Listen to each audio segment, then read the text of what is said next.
একটা মানুষ কতটা নির্লজ্জ আর বেহায়া হলে সব দিক দিয়ে হাইরে যাওয়ার পরেও সে তার গতি ত্যাগ করবে না,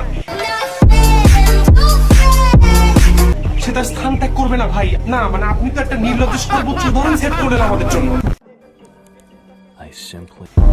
আপনি প্রথমে ছাত্রলীগ নামাইলেন, আমাদেরকে দমানোর জন্য পারলেন না।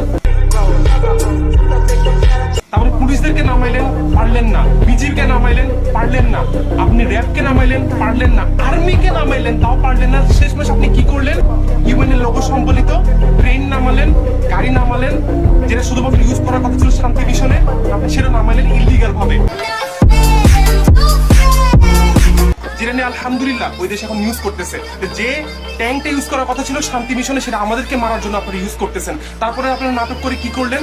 আপনি বললেন যে প্লেন থেকে, হেলিকপ্টার থেকে বলে পানি বর্ষণ করবেন সমস্ত অগ্নিদাহ নিভানোর জন্য, কিন্তু সেখান থেকেও প্রমাণিত হল বিভিন্ন ফুটেজ দেখে যে আপনারা সেখানে